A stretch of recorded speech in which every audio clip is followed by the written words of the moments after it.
గురూజీ 72 గంటల్లోనే ఫోన్లోని అద్భుతమైన జ్యోతిష్య పరిష్కారం చూపిస్తారు.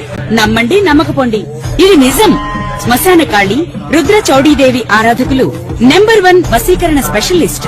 గురూజీ మనిషి పుట్టుక నుండి చనిపోయే వరకు వచ్చే అన్ని క్లిష్టమైన సమస్యలకు పరిష్కారం ఇక్కడ లభిస్తుంది. విద్య, ఉద్యోగం, వ్యవహారం, స్త్రీ ప్రేమ, పెళ్లి, సంతానం, స్త్రీ పురుష వశీకరణం, భూవశం, భార్యాభర్తల కలహాలు, కోర్టు సమస్యలు, విడాకుల సమస్యలు, చేతబడి, అప్పుల బాధ, ఇంకా మీకు ఎలాంటి సమస్యలు ఉన్నా 72 గంటల్లోనే శాశ్వత పరిష్కారం చేయబడింది. శ్రీ మహాగణాధిపతయే నమః. ఐం మహాసరస్వత్యే నమః. శ్రీ లలితాంబికాదేవియే నమః. ద్వాదశ రాసుల వాళ్లకు ఈ మే నెలలో అత్యంత అద్భుతమైనటువంటి ఒక కీలకమైనటువంటి రోజు రాబోతూ ఉన్నది. ఎందుకంటే మీ జాతకాలలో శనైశ్వరుడి యొక్క ప్రభావము ఎలా ఉండబోతూ ఉన్నది, శని భగవానుడి యొక్క అనుగ్రహము ఎలా పొందాలి, ఎలా మేలు చేసుకుంటే మీ అందరికీ కూడా జాతకాల్లో ఉన్నతమైనటువంటి దిశకు వెళ్ళగలుగుతారు అనేటువంటి దానికి శనైశ్వరుడి యొక్క జన్మ తిథి, జన్మ రోజు అనేటువంటిది, అంటే పుట్టిన రోజు, అంటే సహజంగా జయంతి, శని జయంతి అనేటువంటిది ఒకటి ఉన్నది. ఎప్పుడు అంటే శాస్త్రములో ఏమి చెప్పింది అంటే వైశాఖ బహుళ అమావాస్య అనేటువంటిది చెప్పినది.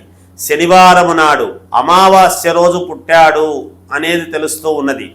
ఆ అమావాస్య నిజంగా శనివారము ఈ మే 15, 16వ తారీఖు కూడా ఉన్నది. 15వ తేదీ ఉదయాననే సూర్యుడు ఉదయించేటువంటి దానికంటే ముందే అమావాస్య వచ్చినది. తర్వాత కూడా 16వ తేదీ మధ్యాహ్నము దాకా కూడా ఉన్నది. మనకు శాస్త్రము ఏమి చెప్పింది, సూర్యుడు ఉదయించినప్పుడు ఏ తిథి అయితే ఉన్నదో అదే తిథే ఆ రోజంతా కూడా చెప్పుకోవాలి అని చెబుతూ ఉన్నది.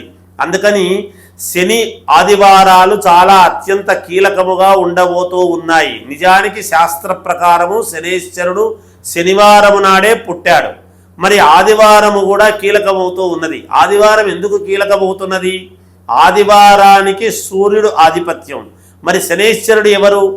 సూర్య భగవానుడికి సౌజ్ఞాదేవికి, సౌజ్ఞాదేవి సూర్య భగవానుడితో వివాహము చేసుకొని కొంతకాలము కాపురము చేసి మరి యముడు యమున అనేటువంటి సంతానాన్ని పొంది తర్వాత సూర్య భగవానుడి యొక్క వేడికి ఆ సౌజ్ఞాదేవి ఆమె కాపురము చెయ్యలేక ఆ వేడికి సూర్య భగవానుడి దగ్గర, స్వామి మీ వెలుగు లోకానికంతటికీ కావలసినటువంటిదే, కానీ నేను మీ వేడికి తట్టుకోలేకపోతూ ఉన్నాను, మీ ధాటికి నాకు ఏమాత్రము నా శరీరము అందుకు సహకరించకుండా ఉంటూ ఉన్నది, మరి ఏమి నేను చెయ్యాలి అంటే మరి సూర్య భగవానుడు ఏం చేస్తాడు? ఆయన జన్మతః ఆయన వేడి అటువంటిది, ఆయన తీక్షణత అటువంటిది. అగ్నిగోళములాగా భగభగ మండుతూ ఉంటాడు సూర్య భగవానుడు. మరి అటువంటి ఆయన్ను ఆమె పరమేశ్వరుడి గురించి ఒక తపస్సు చేసి ఆ తపశ్శక్తితో ఆమె ఏమి చేసింది, తనలాంటి ఒక ఛాయను అంటే నీడను ఆమె సృష్టించి తనలాగే ఉండేట్టుగా చేసుకొని ఆమెను ఛాయాదేవిగా పెట్టి సూర్యభగవానుడి దగ్గరికి పంపించింది అని మనకు శాస్త్రము చెబుతూ ఉన్నది. ఆ ఛాయాదేవికి అలాగే ఉండేటువంటి దాని వలన సూర్యభగవానుడు ఈమె తన భార్య కాదు అని ఏమాత్రము అనుకోకుండా, కనుక్కోలేకుండా ఆమెతో కాపురము చేసి శనైశ్వరుణ్ణి కనడము జరిగినది. ఆమె ఛాయాదేవి. ఛాయ అంటే నీడ అనేటువంటిది అందరికీ తెలుసు. నీడ ఎప్పుడూ నల్లగానే ఉంటుంది. అందుకనే శనైశ్వరుడు నల్లగా ఉండటానికి గల కారణం అనేటువంటిది మనకు తెలుస్తూ ఉన్నది. ఆ విధముగా సూర్యభగవానుడి యొక్క అనుగ్రహము మనకు కలగబోతూ ఉన్నది. ఆదివారము ఉన్నది అమావాస్య, అలాగే శనివారము నాడు ఉన్నది. మరి ఎవరెవరి జాతకాలలో శనైశ్వరుడు ఎక్కడ ఉన్నాడు, ఏమిటి, ఏ రాశి వాళ్లకు ఎలా ఉన్నాడు, మరి ఏ లగ్నములో పుట్టినటువంటి వాళ్లకు శనైశ్వరుడి యొక్క బలం కలగాలి అంటే మరి శనైశ్వరుడు పుట్టినరోజు మనం ఏమి చేస్తే మనకు మేలు జరుగుతుంది. అలాగే సూర్య భగవానుడి వల్ల దేహపీడాకారకుడైనటువంటి శనైశ్వరుడి యొక్క తాపము తగ్గాలి అంటే సూర్య భగవానుడికి మనం ఏం చేసుకోవాలి? తండ్రికి ఆరోగ్యం భాస్కరాదిచ్చేత్తన్నాడు. మరి ఆరోగ్యాన్ని బాగా చూసుకోవటానికి మరి అనారోగ్యముతో ఉండేటువంటి వాళ్లకు మరి ఆదివారం రోజు కానీ శనివారం రోజు కానీ మనం ఏమి ప్రాయశ్చిత్తము చేసుకుంటే మన జీవితాలు మారబోతూ ఉన్నాయి. ఏలనాటి శని ప్రభావం ఉన్న వాళ్ళకు కానీ, అర్ధాష్టమ శని ప్రభావం ఉండేటువంటి వాళ్లకు కానీ, అలాగే శని మహాదశ అని నడుస్తూ ఉంటుంది చాలామందికి. శని మహాదశలో శనివారము నాడు మనము చేసుకునేటువంటి అమావాస్య శనివారము, ఈ చైత్రమాసం, ఈ వైశాఖ మాసము చేసుకుంటూ ఉండేటువంటి ఇదిలో మరి మనకు ఎటువంటి యోగము, మేలు, ఉన్నతమైనటువంటి స్థితిగతులు కలుగుతాయి అనేది ఇక్కడ తెలుస్తూ ఉన్నది. చాలామందికి మనకేమి తెలుసు అంటే శని భగవానుడి యొక్క ఇది జరుగుతూ ఉంది అంటే అబ్బా చాలా కష్టపెడుతున్నాడు అని తెలుస్తుంది మనకు. ఆ కష్టములోనే ఉన్నతత్వం అనేటువంటిది ఇస్తాడు భగవంతుడు. అలాంటిది శనీశ్వరుడి యొక్క అనుగ్రహము మనకు పరిపూర్ణముగా కలగాలి అంటే ఏ రాశి వాళ్ళు ఈ శని ఆదివారాలలో మనం ఏమి చేసుకుంటే మనకు మేలు జరుగుతుంది, ఏ రాశి వాళ్ళు ఎలా చేసుకుంటే మేలు జరుగుతుంది అనేటువంటిది 12 రాసుల వాళ్లకు ఏలినాటి శని ప్రభావం ఉన్నా లేదా సప్తమంలో శని ఉండినా ఎవరికైనా మామూలుగా వాళ్ళ వ్యక్తిగతమైనటువంటి జాతకములో అలా సప్తమ శని ఉన్నా, అష్టమ శని ఉండినా, అర్ధాష్టమ శని అనేటువంటిది ఉండినా, పంచమ శని అని ఉండినా, ఇలా ఎక్కడెక్కడ శని ఉండి ఇబ్బందులు పెడుతున్నాడా యోగదాయకముగా ఉండేటువంటి వాళ్లకు చేసుకోవాల్సిన పని లేదు. కానీ అయినా మనకు ఒక్కసారి శనైశ్వరుణ్ణి తలుచుకోవడంలో తప్పు లేదు కదా. అది కదా మనకు కావాల్సినటువంటిది. అనారోగ్యము ఉండేటువంటి వాళ్లకు ఏమి చేసుకుంటే శనైశ్వరుడు దేహపీడను పోగొట్టి మనకు పూర్ణ ఆరోగ్యము కలగడానికి తండ్రికి ఒక అనుకూలత చేస్తాడు. ఎక్కడైనా కొడుకు మాట తండ్రి వినటం అనేటువంటిది ఉంటుంది. తండ్రి మాట కొడుకు వినటం అనేటువంటిది అది ఒక రకం.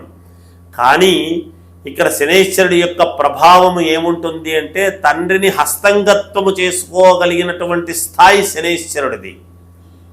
కాబట్టి అక్కడ ఉన్నటువంటి స్థానాలు ఏవి చాలా కీలకముగా ఉంటాయి. అందరి జాతకాలు ఒకే రకముగా ఉండవు. రాసులు ఒకటే అయినంత మాత్రాన లగ్నాలు వేరై ఉంటాయి. ఎవరెవరు ఏ లగ్నములో పుట్టి ఆ లగ్నానికి శనైశ్వరుడు ఎక్కడున్నాడు, ఏ కోణాన్ని చూస్తూ ఉన్నాడు, ఏ గ్రహాలు శని ప్రభావము చేత క్షీణింపబడుతున్నాయి, ఏ గ్రహాలు ఉచ్చస్థితిలో ఉండబోతూ ఉన్నాయి అనేటువంటిది చాలా ప్రామాణికమవుతూ ఉన్నది. అటువంటి వాళ్ళు మీకు కావాల్సినటువంటి వాళ్ళ దగ్గర ఒక్కసారి చూపించుకొని ఈ అవకాశాన్ని, ఈ శనైశ్వరుడి యొక్క పుట్టుక ఏనాడైతే జరిగిందో ఆ శనివారం నాడు అమావాస్య వచ్చింది కాబట్టి ఆ రోజు మీరు కనుక పరిహారము చేసుకున్నారు అంటే మీ జాతకములో ఉండేటువంటి సకల దోషాలు హరించుకొని పోవటానికి చాలా మూలము, ప్రాముఖ్యత, ఉపయోగము, మీ జీవితము ఉన్నట్టుండి ఒక వెలుగు రావటము, అద్భుతమైనటువంటి యోగాన్ని అందుకోవటము ఇస్తే శనైశ్వరుడు ఆకాశానికి తీసుకువెళతాడు లేదా పాతాళ లోకానికి తొక్కేస్తాడు అని ఉన్నది. అందువలన ఈ శనైశ్వరుడి యొక్క అనుగ్రహము అందరూ పొందుదురుగాక. కన్యారాశి వారికి శనైశ్వరుడి యొక్క సకల దోషాలు పోవాలి, శనైశ్వరుడి యొక్క అనుకూలత కావాలి అని అనుకునేటువంటి వాళ్లకు మీరు చేయవలసినటువంటిది ఏమిటి అంటే ఒక తమలపాకు తీసుకొని ఈ శనివారము నాడు ఆ తమలపాకులో తెల్ల నువ్వులు, నల్ల నువ్వులు కాకుండా తెల్ల నువ్వులు ఒక పిరికెడు పోసి ఆ తమలపాకులో దాని మీద ఒక ప్రమిద ఉంచి ఆ ప్రమిదకు 3 చోట్ల గంధము పట్టించి ఆవు నెయ్యి, తర్వాత కొబ్బరి నూనె, ఆ తర్వాత నువ్వుల నూనె, ఈ 3 రకాల ఒత్తులతో శనివారం నాడు సాయంకాలము దీపారాధన చెయ్యండి. తప్పకుండా మీకు అన్ని రకాల శనైశ్వరుడి యొక్క అనుగ్రహము కలగడమే కాకుండా మీ జీవితము ముందుకు వెళ్ళటానికి యోగవంతమవుతుంది.